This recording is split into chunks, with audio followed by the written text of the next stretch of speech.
Welcome to Cut the Bull, an insightful podcast which addresses the news of the day and the cultural issues plaguing our society, bringing logic and context to these topics and discussing solutions too real for mainstream pundits.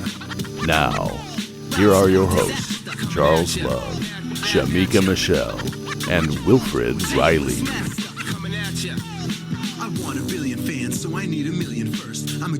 Hello and welcome to Cut the Bull. I am Charles Love alongside my co-host, Shamika Michelle. Will be here shortly. And our guest this week is Black nationalist, militant, actor, and Black Robin Hood, Craig Scott. Craig, welcome to the show. What's happening, man? What's going on? That's me. It's good to have you. We got a lot to talk about. We're going to talk about the interesting T-shirt you're wearing. And we're going to talk about why I called you the Black Robin Hood. Right. But let's start with the Black militant portion and how you got to that place. So, you there's a documentary about you. We'll talk about that later. But you talk about getting into acting,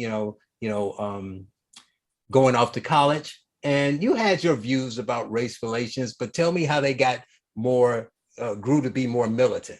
Yeah, radical. I was radical. There you go, radical. Yeah. Like I said, I attended the Baltimore School for the Arts as a theater major for high school. And then I would audition for Boston University's theater program as well. And during that time, I was just, regular inner city Baltimore kid, didn't really have any political affiliations or concepts either way. So at the end of my freshman year, a friend of mine who's really to blame for this, he gives me the autobiography of Malcolm X. And unlike LeBron, you read it.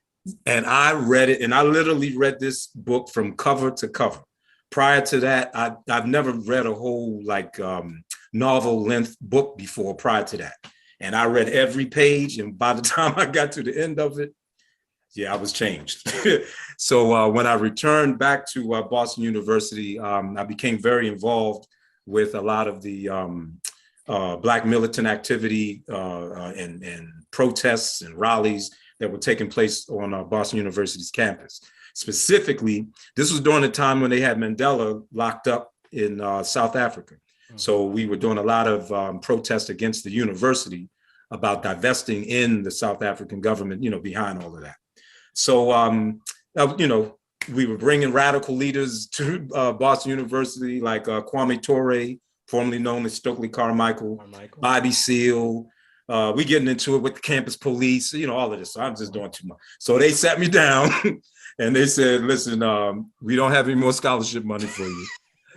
Yeah, that's exactly what they told me. Right. And I knew what the reason really was. So I was just like, okay, I get it. And that was the end of my Boston University's career. Boston University gets the gas face for that. But that was my introduction into that whole movement. And this is an interesting time too, not to give away your age, but you're talking early 90s, right? Yep. Late 80s, early 90s for the most part. So, there was a sense of that in the air, right? There was Do the Right Thing in 89. There was X-Clan. People were walking around. I'm not old enough, but Shamika's old enough to remember people walking around with the medallions on. With the Africa on it, or the Nefertiti. Yeah. Right. So it was kind of like a rebirth of that in the air. Mm-hmm. But everybody wasn't to the point that they were bringing in, all of you talking about, obviously most people know that, but, everybody listening is not into that. But the people you mentioned, you're talking about Black Panthers, right? You're talking about the 60s radicals who were pushing for civil rights in a different way than King and the nonviolent people, right? Who were like, we need to, the by any means necessary types. And, they're older now, of course, but you're inviting them in, you're listening to them, they're telling you what the movement was like. But it's the 90s, right? So things are different. And you also talking about being a radical, which you hear a lot, how there was a push in the movement where you and others felt that there was I won't go as far as saying a way to be Black, but let's be real, you got to push back against no, they talk the talk, but they're not really serious. They're not really pushing the envelope enough. They're not fighting. And you had some issues with like fraternities and other people. You felt weren't really doing enough. So talk about how that was. Oh yeah, well, yeah, when we were now interestingly, because Boston University is a predominantly white university, so small Black population there. So they actually had Black fraternities, on the campus. But we, like you said, we thought they were kind of bougie, what I mean? They weren't really representing, for the situation. So we and basically came up with an organization of our own. We called it Muscle, Men of a Stolen Legacy, MOSL. Mm-hmm. And through that organization, we were tutoring inner city kids in Roxbury. Like I said, we were bringing different radical lecturers and leaders to the campus. So that's what we were doing, and we were doing that because we didn't see the Black fraternities really operating in that manner at that time.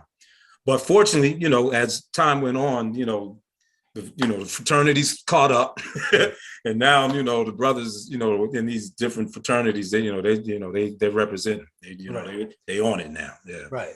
So Shamika, you're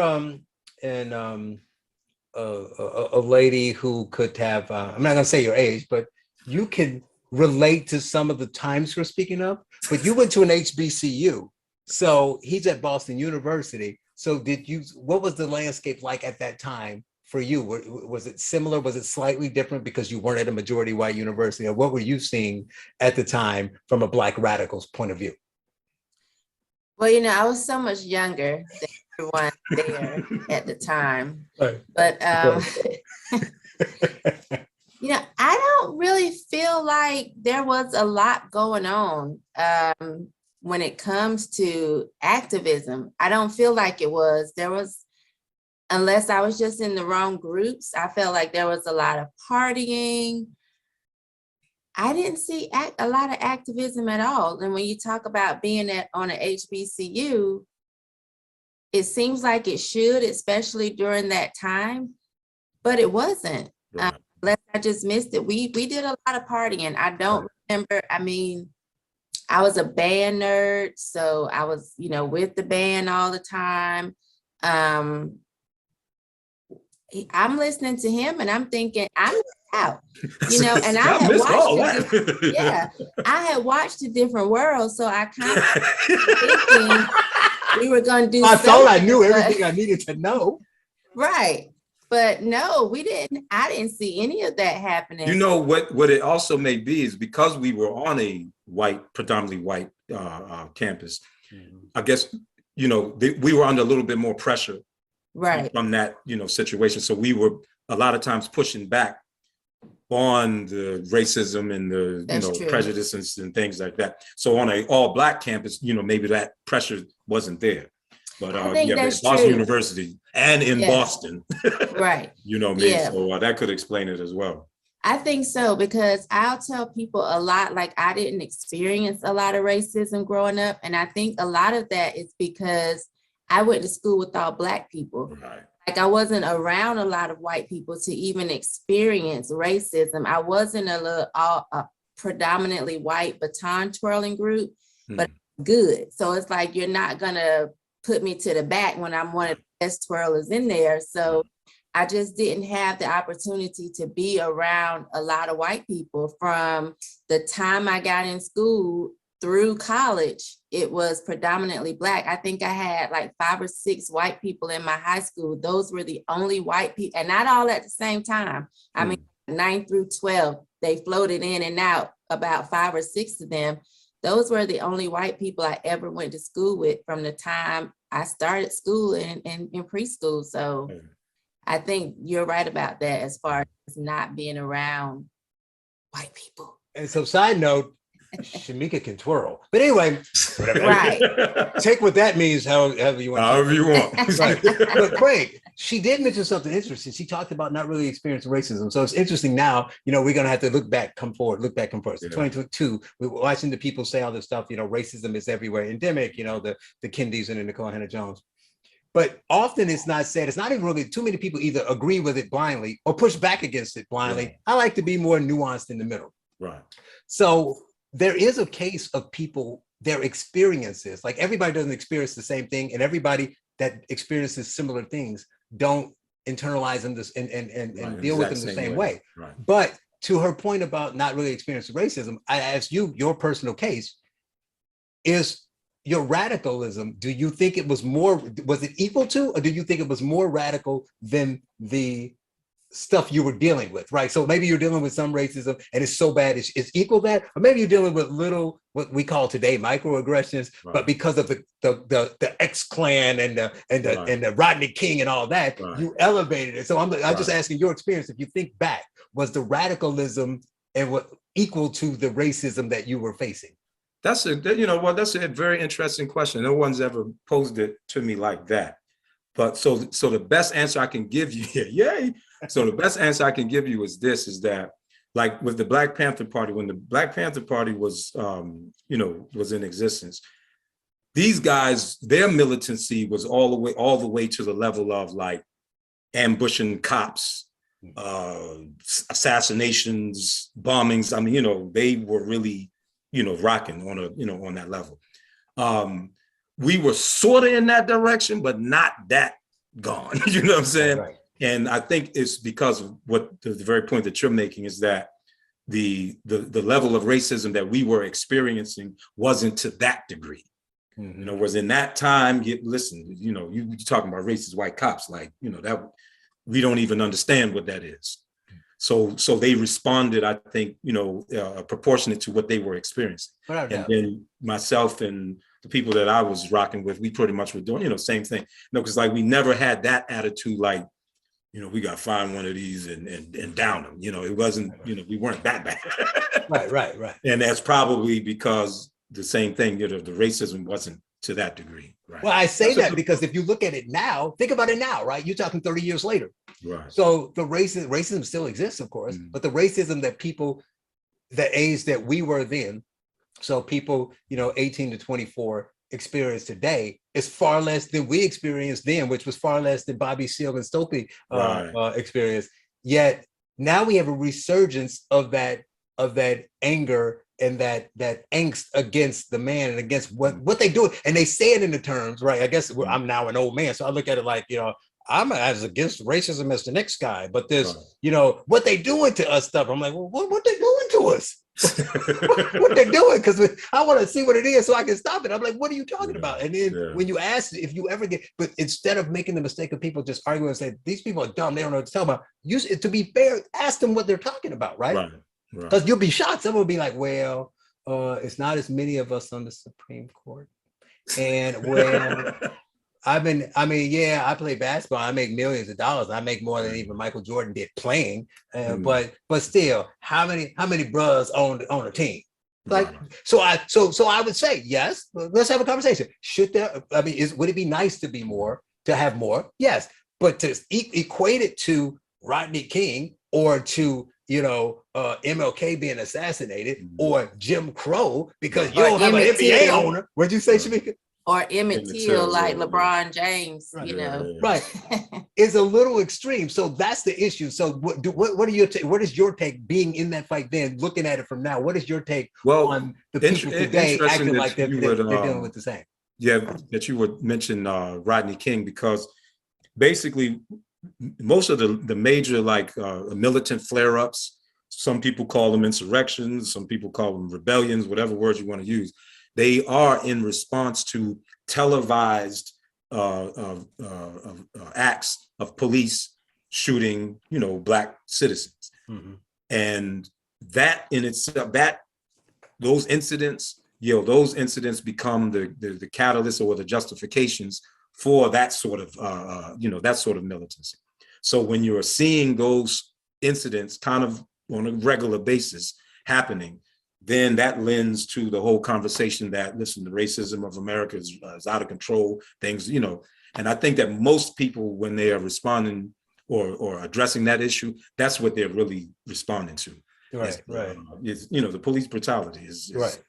But see, it's important. That's why it's important to keep things in context. Will, I'm gonna go to you because, you came into the perfect time. You like to talk about the reality of, and this stats and data, the reality basis, the perception. And what I asked Craig was, so he was talking about being a militant, and it's the early 90s in college, and it's the time of this resurgence, and he's talking to former Black Panthers, and he was like, we were angry and I was militant. And I said, did that level of anger equate to the amount of racism you were experiencing? He's like, no, you mentioned it, not really. And I said, well, what about, how do you equate that to today, 30 years later?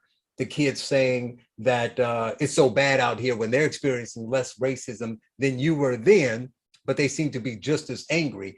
And what are your thoughts on that from the Black Panthers, having, whether you agree with the method, having real reasons to be angry because the problems were big and they were widespread, to the 90s, not as big, not as widespread to now, but every time you bring it up, they equate it. It's like, we've been dealing with this for X amount of time without it being honest enough to admit that there's a difference and there's been improvements. Are you asking me what I think about why Americans and Black people, brothers, quote unquote, in particular, are so angry, so afraid? Yeah, like now compared to in the past. Well, thanks for the segue. I mean, that's my book, right? Taboo. I mean, I think a lot of that is media misrepresentation of these events. I mean, even when you are talking about actual disgusting police violence, because I mean, I don't think there are a lot of people that are going to jump on TV and defend the Rodney King beating, right? But I mean, you're talking about just an incredibly dishonest presentation of this. So like what a Sun News or whatever it's called out in LA did was take the closing 17 seconds of a tape that actually showed a violent altercation between Mr. King and the police. I mean, there'd been a struggle that went on for minutes. There's the end game of this tape where he's finally on the ground, he's not fighting officers and he's being beaten. And they showed literally a portion of that runs into the seconds. And that's what ran over and over again on the air. They edited out every single segment where he was resisting, so on down the line. They did that intentionally. And most of these cases are like this. I mean, the presentation is wildly dishonest. I mean, with Trayvon Martin, the tape of George Zimmerman's call to the police was edited specifically to make this guy, who's a Hispanic guy, by the way, whether or not he individually might be mildly bigoted, he's not white, but was edited to make him sound like an extreme racist. So like there are 10 or 12 words taken out so that he's saying Martin and he's Black. And just on and on down the line, right? I mean, like Jacob Blake was the rapist of a Black woman who came back to the victim's house and tried to take off with her car. And it's presented, they're interviewing witnesses who don't initially know what's going on. And they're saying nonsense on the airwaves, like he's a great guy, he came there to break up a fight. Michaela Bryant, it's always unfortunate when a young person is shot, but was literally trying to stab someone, another kid. Again, it wouldn't matter if they were white, but another Black woman, the news is editing the knife out of her hand. So I think you have this situation where media outlets know what's going to get clicks. That's going to be a story where it looks like the state is doing something unfair, right? That's going to be a story where it looks like racial tension is going on. So you have these stories that are presented in the most hyperbolic, idiotic fashion possible. And that's, you almost think they want riots that can then be reported on. I will say I obviously lean right politically, but you see a bit of this on the other side as well, like, illegal immigrant unprovokedly kills mom kind of stuff. And you want to dig into the details of those stories as well. But I mean, when you actually, I guess, so last line, when you actually look at the broader picture, one, the story itself is almost invariably bullshit in these situations. But the broader question is how many unarmed Black women, for example, are unprovokedly killed by the police every year? Or for that matter, how many illegal immigrants go on murder sprees against suburban moms? And when you dig that out, the numbers are on the order of like 6 or 7. I mean, last year, the total number of unarmed Black men nationally that were killed by on duty, and I think all of you, including Craig, know this, on duty Leos, on duty law enforcement officers was 18. And the average liberal American is 1,000. This statistic that you wrote, how many white people are victims of police shootings in similar situations? Oh, hundreds. Yeah, I mean, that's the flip side of this. So, and that's a very, thank you for asking that. So you're saying there's basically no media coverage of that? Yeah. Right. Yeah. There's not. No, that's a very important question for like an activist Black man to ask. Like, so that's the first, and a lot of my friends in Chicago, I mean, Charles, you're from Gary, people will ask this, like, so it feels to me like poor whites or Mexicans or Italian Americans, something like this, should be getting shot almost as much, but we don't see that at all. I mean, is there still specific police targeting of just us? The answer is no. Like, if you go into the data, no one would deny that there is what you'd almost expect to see. There's a slight Black discrepancy, but there's a database, Washington Post killed by police database. It's called The Counted. If you Google Washington Post police shootings database, you'll find it. Last year, there were about 1,000 people shot by police. It was like 993. Of those, every year, it's almost exactly half. The country's 61% Caucasian, but almost exactly half of them were white. A little under 20% were Hispanic, and about 25% were identified as Black. And you have to adjust for age and crime rate when you look at that Black number. So, I mean, no, there are a ton of white guys. Among unarmed people, there are a little under 100 unarmed individuals that are shot by cops every year. The big majority are Caucasian, and they're really notable cases too, like a Dylan Noble.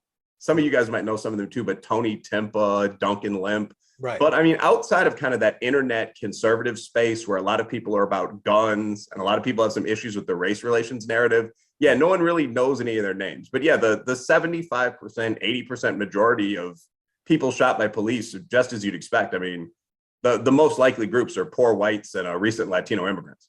And Craig, one interesting thing though, Craig, that you might want to look up that will really fascinate you is that, yes, you can say it's disproportionate to Black when you talk about stops and certain things like that, but obviously shootings is a separate thing. So, but one interesting thing is when you talk about the media coverage, is that there's literally, you can go find any of the high profile Black shootings you can think of, even George Floyd, right? Which wasn't a shooting, but it's the thing that the catalyst that changed the country. And for all of them, just because of sheer numbers and volumes of people, there's an exact case that matches it on the right side, and it doesn't get any coverage. So it actually it would be better if you really wanted to change policing, right? If you highlight all of them, because then it highlights the police problem as opposed to just, making it just police don't like Black people. Just say, well, I feel that nobody should have a knee in your neck, and here's 7 people that had a knee in your neck. Let's fix that. Where if you say, look, here's the one Black guy, it's racism, and say burn the country down because it's Black people. When the 3 white families are like, well, what about my nephew or my husband? He had a knee in the neck too. So it would even strengthen the case against police if you can prove other cases. But they don't. The anti-police people don't even want to mention the white ones because they rather it be Black than to be police. One last comment for Miko, because I don't want to jump in a half hour late and then talk for 20 minutes. I mean, while we're talking about stereotypes, but I mean, like, I recently wrote a paper about this on the serious academic side. Myself and actually an Italian American guy from New York, Bob Moranto, we looked at the literature on Black Lives Matter and policing. Both of us are from urban, relatively, stressed neighborhoods. And what we found was pretty amazing. Like, of all the people that had written about Black Lives Matter, about half of them African-American, none of them had looked at what would make police departments more effective. Everyone had looked at things like how Black Lives Matter had mobilized Black people into the streets. Did being affiliated with Black Lives Matter make you more likely to vote? And just forgive me, stupid shit, but like Ben and Jerry's sponsorship of a BLM ice cream flavor, like, who bought it most? It turned out to be white liberals, by the way. And we actually looked at like which police departments around the country were the best at, one, reducing crime, which is their most important function. That's more important than not shooting one guy every 2 years, but also 2, not shooting innocent citizens. So we compiled this index of like, it was a logarithmic measure, but of keeping down homicides while not shooting people.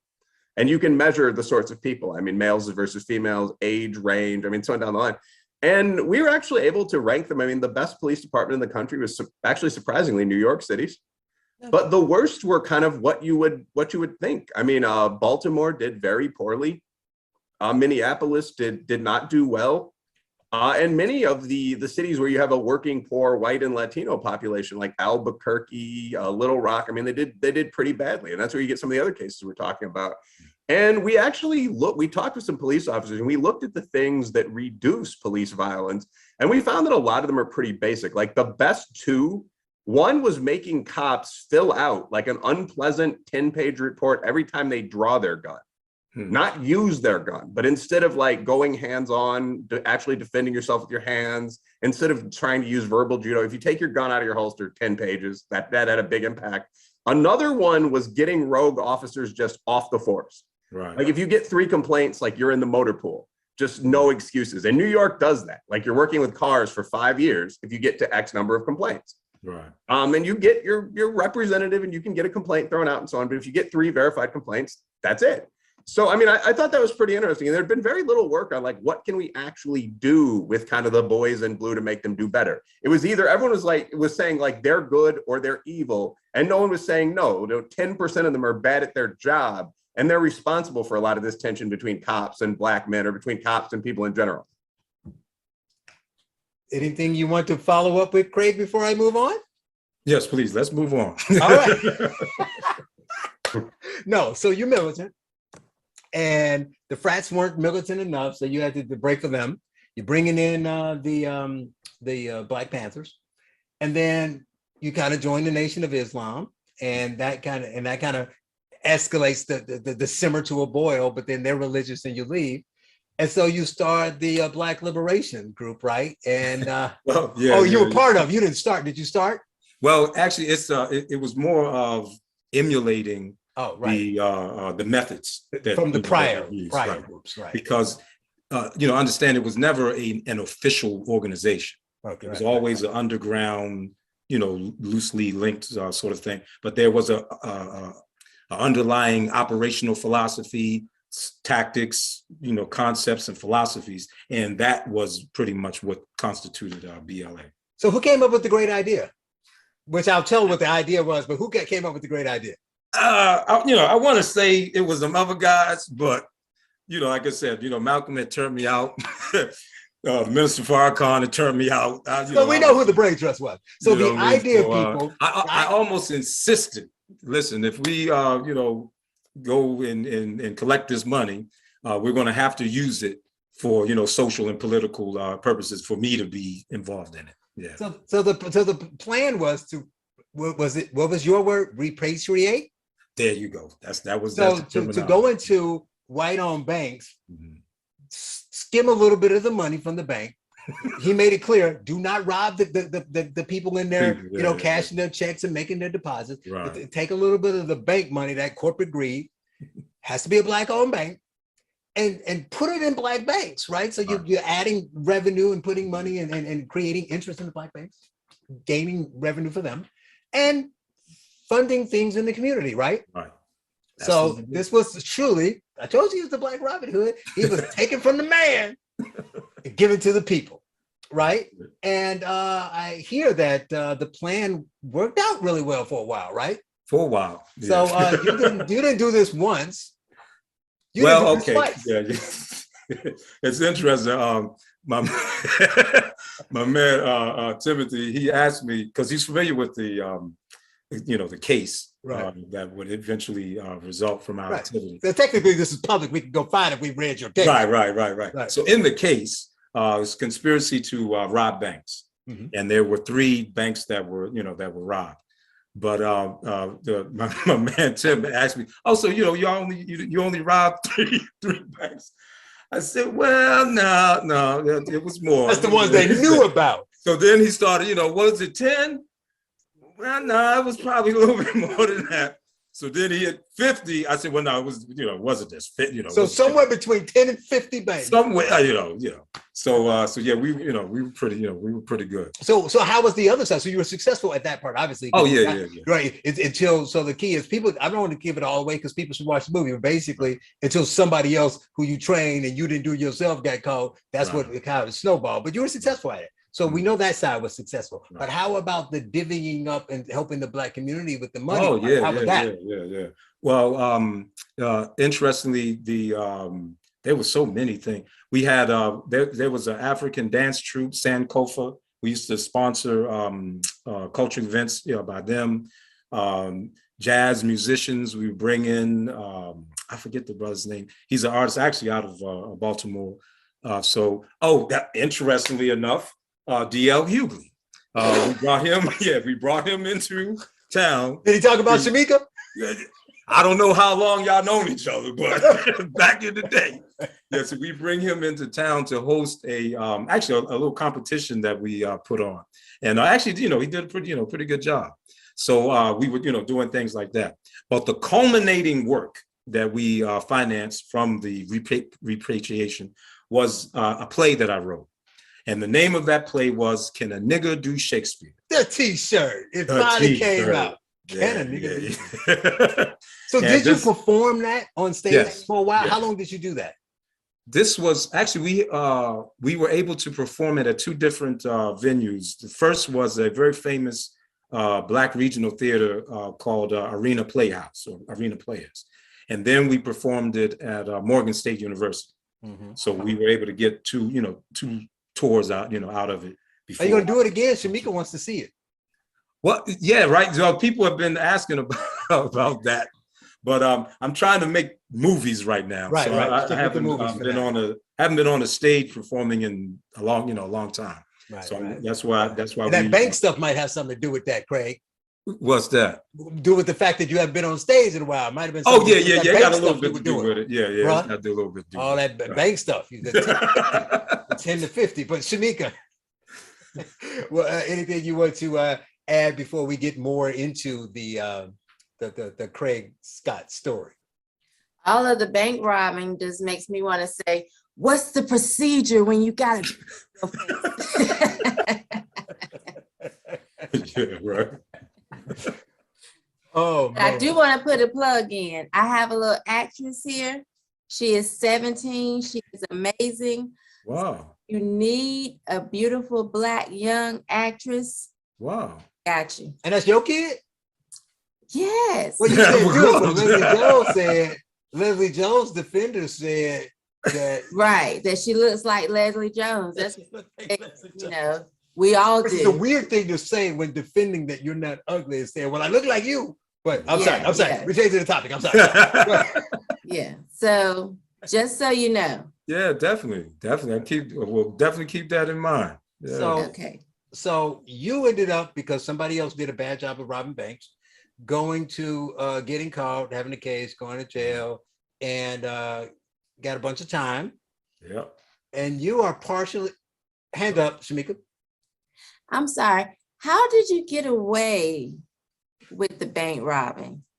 Not hiring. It was well planned, well executed. Actually, basically, to answer that question is to answer the question, how do we get caught? And what happened was I thought I was making a good decision because I was finally saying, listen, I'm not going to do this anymore. My wife at the time was like, listen, this can't go on. So I'm like, okay, I'm done. I'm out. However, my compatriots went on another mission without me, and they didn't have the experience. They just didn't have the 10 to 50 before, so they didn't have the know-how. And because of the way that they had executed it, it would lead law enforcement basically, to me and to them. Nice. So we were able to get away in the previous operations because, I had been doing it so long and had learned and had some training and some discipline and, there's a whole lot of different, factors. Anybody that's, been involved in that sort of activity would understand. So when it was removed, when it was no longer there, it was, a recipe for disaster. But I thought I was doing something good, but. Yeah. Well, Shamika, since you brought that up, I got to go here. I was going to paste it later and then I'll see what Will has to say, but I got to say, so I may lose some of my radical bona fides, full disclosure, I ain't got none. Well, look, you just mentioned wife and you mentioned you were good at it over time. So you talk about how you got some this really long, crazy amount of time. I agree that it was too long. It's not like you murdered anybody, right. But at the same time, you tie the amount of time you get with the first offense. You say, for the first offense, they gave me all this year. I'm like, dude, you said I made a mistake by having somebody else do it. No, you made the mistake of constantly robbing banks. Well, yeah, I mean, that's the way. In other words, if you're looking at it just from the perspective of, he's committing crimes, you're absolutely right. However, the crimes were being committed for a cause, you know what I mean? Which you may not agree with either, but so that was the motivating. My take on this is that there is no ultimate right or wrong, and you just lost. I knew. Like, I mean, it's a competitive game, and this one time they got you. It's not like Bank of America is a good fucking actor that's out there doing moral, positive things, and you interrupted their flow. But, you know, if you're robbing banks, you have to prepare for the idea that the state's going to come after you. You know what I mean? Well, and that's what I'm saying. It's not even like that you're defending Bank of America Chase. So he probably robbed them all. It was 10 to 50.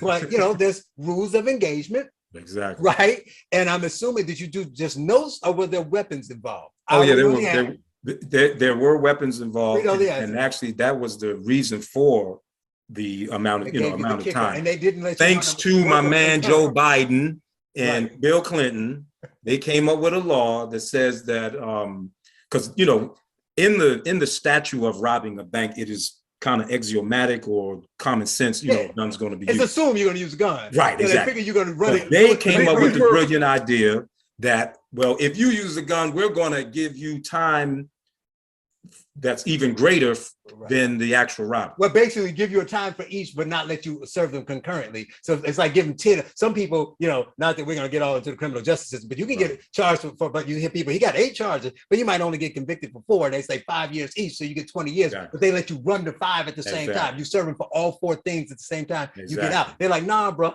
we don't need you to do all these separately. So you got what, 50, 54, 52? 52 years. 52 years. Yep, that was. But come on, that's only a year bank. Craig, like, quit playing. Yeah, quit playing. So I guess the indictment said 3 banks. I mean, so they charge you with 10 or more armed classic bank robberies. Yeah, that's going to be a long sentence there. But he said his indictment was only for the 3. Now understand something. Remember, prior to Clinton and Biden doing it, white offenders could rob banks, do the time, come back out, rob another bank, come back out. I want you to go and watch a movie by Robert Redford called The Old Man and the Gun. And it's literally a film about a white guy who robbed banks, shot guards, the whole 9 yards, and he went back and forth and back and forth and back and forth to prison. He even broke out of prisons. Was there a racial difference in sentencing for bank robbers? Oh, it's the racial difference in sentencing under that law about the guns. Okay, but I mean, so like, there's, when you say like white offenders, so so it is funny that Joe Biden, who's now posing as our current woke, somewhat competent president, wrote the 94 crime bill. I mean, that is entertaining. But like, I mean, obviously there's no difference in sentencing under the 94 crime bill for like a white as versus black. You mean like if they committed at the same time? Wait. You like statistics. Go check the statistics out. Well, I mean, I've looked at it. I think what he's saying, Craig, I think he's saying is what he's saying is unfair. Is I'm assuming, I don't want to speak for Will, he'll correct me, but I think what he's saying is you're comparing what happened to you after that crime, after the Joe Biden hate black people crime bill, but then you compared it to his words, not yours, Will, but you're comparing it to the white guy who got arrested. Because that before it happened. No. What I'm doing is I'm showing you the state of the law prior to Right. But what he's saying is the person who kept getting out and back in did it before the law. If that white man in the Robert Redford movie that's my point. did it after the law, what I'm saying is that a lot of these claims of racism, in other words, prior to African Americans, Latinos getting involved in this offense. Oh, so you could go and you could rob banks, however many you want, shoot people, the whole 9 yards. Go in, come out, go in, come out. Pancho Villa robbed a bunch of banks. Whoa, Pancho Villa. Listen, bro, we're not talking about Pancho Villa. We're talking about American claims of racism are pretty black and white people in America committing the same sort of offenses. There was a change in the law where now, where you commit that same offense, there's no going back. Well, I'm gonna go to you, Will, but I just want to be clear. Will, I'm gonna go with you. I just want to make sure we're clear about what Craig is saying. What you're saying is once that law changed, it was the same law for everybody. But you're saying the catalyst for the law was when white people were robbing banks, they didn't implement that law. And once blacks and Hispanics started robbing the banks, it was like, we got to stop these blacks and Hispanics. Remember, all of this was under fighting crack, the crime, the drug epidemic. Okay, everybody knows that was code word for the inner city. Everybody knows it. Yeah, I mean, so when he held up the quarter, if you have a quarter size crack, this is, nobody was thinking this was going to be applied to Brad and Chad, and come on, you know, let's you know. I think there are Hunter, don't forget that name. Oh, let's talk about that. All right, I think there are a couple of pretty easy responses to this. The point the that first I'm trying to make. There's the exact same sentence in the bill for meth. The second is that the 94 crime bill wasn't just something that racists pulled out of their ass in response to nothing. One of the sponsors is the Congressional Black Caucus. The reason for the 94 crime bill was that is obviously please true. don't do the, there was some black folk who agreed with it, so then that means it's not racist. Is that why you saying because it's not true or because it doesn't matter? We're not going to do there were black people who supported this bill, so then that means that it wasn't a racist bill. The reason for the 94 crime bill is that between 1963 and 1993, crime in America increased by 600%. Many of the criminals involved were Black and Hispanic. There's no shift. Like when you say, so like you actually, you seem like a cool guy, but like one thing that's kind of missing from this narrative is you actually were robbing banks during this time. Right. And like, I don't really have any hate for that. I mean, there are a lot of corporate criminals during this time as well, but it's not as though you were an innocent guy who was set up for robbing banks. Like during this period, many people were taking their gun and running up in businesses. Okay, hold on, Will, you made your point. Let me make mine. All right. All we are saying is, I did an evil thing. The white guy does an evil thing. Don't give me a different sentence for doing the same evil thing. Right. Don't give me the same sentence. Don't give me a different sentence for doing the same evil thing. But it's we're not going to dispute, oh, you were doing something wrong. Oh, you're right. Right. However, prior to the change of this law, when a white guy did this, he could go in, do his time, come back out 100 times. They literally made a movie glamorizing this white guy who did that. They changed the law, and now the people who are disproportionately being sentenced like this were Black and Latino people. There's one basic response here, though. Under both laws, a white guy and a Black guy, if you're talking about a bank robbery prosecution in the North, would get the same sentence. Your argument is that as more Black guys started committing bank robberies, the law changed. But there's another, that's an interesting and intelligent argument, but there's another variable involved. Bank robbery also went up by 500%. People wanted to. One of the problems with this, the whole crack epidemic in the 70s, 80s, 90s, like I grew up in Chicago in the 90s, like that one movie Kids era. There really were people selling blow and having sex on the trains, like cities with Giuliani, what's his name, Bratton. However, Will, let's get into it. Let's get into it. Let's get into it. You made your point. Let's get into it. What caused the crack epidemic in these areas? Oh, wait, please let me finish. Bill Clinton is the governor of Arkansas, and he's bringing in cocaine to be delivered and to be sold in these very same communities. Then when he becomes the president, he finds it a proper thing to do I'm going to come up with super penalties for these people selling the cocaine that I helped to bring in the country. Well, first, I think it's cool. I think it's interesting that you're blaming a Democratic president, which is a change from the norm. Although I've heard this one more. See, once again, Will, when you're talking to me, please don't assume I did anything. Okay, no, that's cool. Don't assume anything. Look, the argument, my beef with the Democratic Party is far more intense and passionate than you will ever have. Believe that. This is why we made the film, so that we could bring these points out. But to answer that question, though, I would say two things in response. Like, first of all, I don't disagree. Like, I've read Dark Alliance. I mean, I'm a political science professor. The argument that the U.S. government sold drugs in the inner cities, I mean, I would consider that accurate. The problem with the idea that that's what caused the crack epidemic, though, is that this is also, I mean, this is the Medellin cartel era in Colombia, so on. I'm actually interested in the international drug trade. What you're talking about is like 2% of the drug market in the USA. The reality is that there's a massive amount of crime that occurred at this time. It's not even just drugs. Well, listen, But let's stay with the law, which is the issue that we're talking about. No, but I mean, the justification for the crime bill was the crack epidemic. Well, it was also, and, I mean, and it was under also the that, rise in and murder. under that law, that's where they changed. Hey, listen, if you rob a bank with a gun, and guess who were, just according to your own statistics, guess who were committing more bank robberies than before?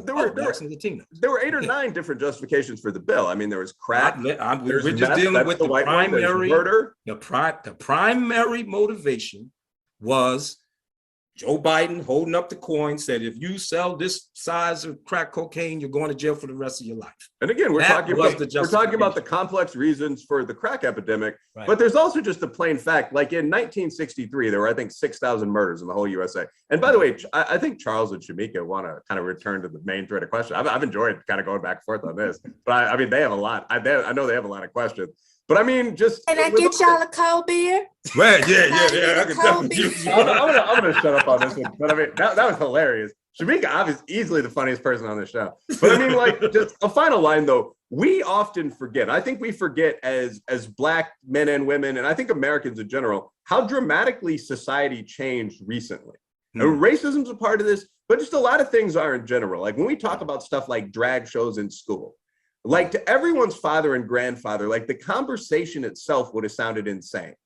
Like in 1963, across blacks, whites, whatever, there only were like 12 Hispanics. I mean, without mocking, but I mean, there were 6,000 murders in the whole country, something like that. By 1993, there were 25,000 murders. So the 1994 crime bill, there were a lot of very negative aspects of that, but that was a panicked reaction to a whole lot of things. I mean, I think just saying like, oh, Puerto Ricans were robbing banks now, that's the motivator. I think it's hard to explain why all of the Black and Hispanic Congress people got behind that bill. Like that, there are a lot of reasons for that. You're doing it again, Will. You're doing it again. But you can't just say all the Black people are racist too. That doesn't exist. Let me say this. Let me say this about that point. Let me say this. You got the last point, Craig, because we got last point. Let's go all the way back to slavery and the plantation. Whoa. There were Black overseers. Whoa. There were Black overseers. Does that mean that the institution wasn't racist? Well, of course. Of course not. But you can compare everything to slavery. There are almost no analogies. Just saying, Will, you keep going. Well, it was Blacks and Latinos that supported it. Craig unfortunately got the last word, so we'll leave it on Black overseers. Fair enough. So Craig, go to. You got out because of the obviously there was a combination, but because of the First Step Act. So I just want to talk about that briefly because people acted, whether you agree with it, right? Because whether you agree with it or not, people act like you aren't really humans in a sense. It's like politically, that's why I don't like the political movement, because everybody uses it for their advantage when it's on their side. But when he did it because they didn't like Trump, of course it didn't release everybody that should have got released. So they tried to downplay it as if like, oh, okay, so 2 guys got out. What's the big deal? Like it doesn't matter. So talk about how it mattered to people who actually got out of jail. Listen, let me tell you how significant what Donald Trump did. I literally got off the phone maybe 3 days ago with the brother I was incarcerated with. This guy literally didn't rob anything. But because of the state of the law, they were able to convict him under so-called conspiracy, and he was doing a ridiculous amount of time. But because of that law that Donald Trump passed, I literally was just on the phone with him and talking to him as a free man. And he's the 3rd person since I've been out that I've had that experience with. That you know personally, right? That's just personal. So it's 3 people, other than the 3 that. Yeah, but how many of them were Black? All of them. All of them. Listen, man. Listen. Let's stop the BS. Clinton and Joe Biden created a system that basically what I call a modern day concentration camp that was focused on the ghettos. Let's just call a spade a spade. Trump saw that. And he saw that it was a systemic problem. Unlike Obama, he saw it was a systemic problem, but he had decided to address it like Oprah Winfrey. Okay, you get a clemency, you get a clemency. Come on, what the hell was that? There was no systemic change under the Obama administration. We were very disappointed about that. So Trump comes into office and they say, hey man, Trump might do something about this criminal justice situation. And sure enough, he did. And because he did that, and interestingly, in my particular case, even the judge in my case understood that the sentence that we received was just insane. So once Trump changed the law, she now had a mechanism through which she could actually give us some relief. So we are not even beginning to touch on the accolades and the, just the compliments and all of the positive things that ought to be said about Trump with regard to that. Because let's get down to it. The Democratic Party was invested in continuing the perpetuation of that system.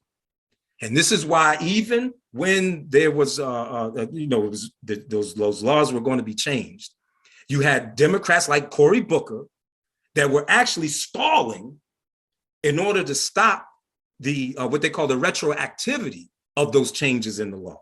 Well, to be fair, he had nothing against you. He just didn't want to see a Republican win, get anything good. So if you got to stay in jail, you follow what I'm saying? But yet he wants to play I'm the black congressman or senator. Come on, man, stop it. Right. At the end of the day, you're tied into this awful decision that your man made, and you can't disagree with it. Van Jones took the position, like any reasonable political person would. Right. Let's come up with a compromise in order to actually improve the actual condition of this community. Right. The Democratic Party drugged that man through the damn mud, called him everything but the son of God. Yeah. What's and he still really criticized Trump. He just said on this he's right, so I'm going to work with him on this. Not good enough. Not good enough. Everything he does must be bad. You follow? Even if it costs our own community. Yeah. Now, what the hell is that? Right. It sounds like to me, Pelosi, Biden, Clinton told you, listen, you can't say that, and you acquiesced and you went along with the program. No, we can't. So, listen, man. Shamika, you got anything you want to add about Trump or the First Step Act or anything else? Corona. I have something to say about Trump. Corona.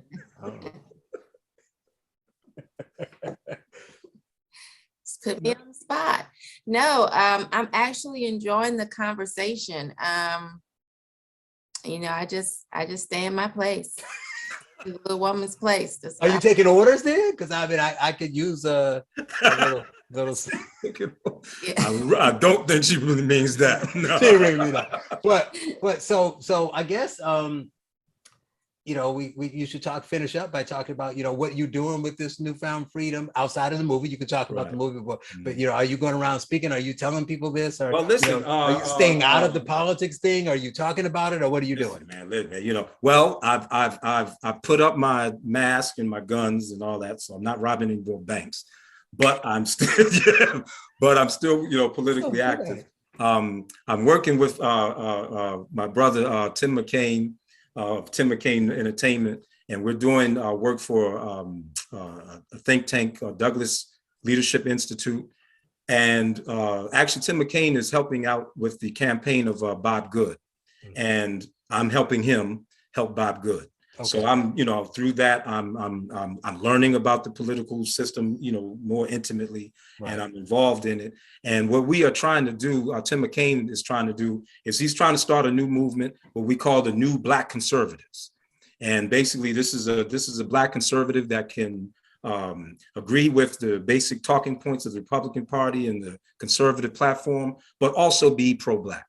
And that will cause us to have some disagreements with, some of the things that the Republican does. But we don't think that those disagreements should be a disqualifier for us to be able to work, with the party and with other conservatives. So we're part of that new movement. Hopefully, you'll hear more about it as my man Tim, grows in the ranks and starts to do his thing. Well, I'm definitely hearing more and more about that slowly growing in the Black community in general as I talk to people. So it's quiet and it's slow, and a lot of conservatives and Republicans are like, it's just not fast enough. But that's the smart way to do it, which because you grow your ranks, and the Democrats don't even know it's happening because they'll hear you and like, that's one guy. They'll hear this person over here, those people don't know any better. And then all of a sudden it's like, how did they get 600,000 people? Because you weren't paying attention. Yeah. Right. So I know I hear a lot about it. So hopefully, and And not because I think they need to be the new Republican, new conservative. They just need to be open to listening to what everybody has to say and say, I agree with you on that Democrat, but I don't agree with you on this. Or I agree with you on that to the Republicans, and not just say, well, they're all out to get us, right? But you just said in your case, the main people with the foot on your neck had a D next to their name. Exactly. And is this your reality? And exactly. You know, and in an era where it's all about my truth, no one can dismiss your reality. Yeah. But I appreciate your time. I think it's been it got a little heated there in a minute, which was fun. And Shamika, got a hand up. Oh wait, stop. Shamika speaks. Yeah, I want to ask a question for people watching, especially the ladies. Mm-hmm. Exactly how many like push-ups do you do? You do chest presses? How you know you're not transitioning? And I do 10 to 50 push-ups. Man. Just thanks so for that know. Shout out. I appreciate that. So you're like well, follow me. You can say follow me and I'll tell you. Yeah, I'll tell you. Yeah. I should have known, Shamika. He is Craig Scott. Do I say current or former Black Robin Hood, Black nationalist, still pro-Black, still a little radical, but radical in a positive way. Thank you for joining us. It's been great. Listen, and, thank you so much for giving me this opportunity. You know, Will, Shamika, Shamika, we couldn't wait to meet you. You know what I mean? We're gonna act like we wanted to talk to these other dudes too. But you know what I'm saying? Thank you. So listen, thank y'all so much for these, for this opportunity. And as soon as we, get the word on our movie being placed on a streaming service, we will definitely, let you know. And so you can let the people know where to actually go and catch the film. Yeah, we'll definitely do that. Thanks again, and have a good evening. Will. I got a country to say, God bless the US of A, land of the free and the home of the brave. God get all of the praise. I got a country to say, cause I'm Patriot J and I'm saving the day.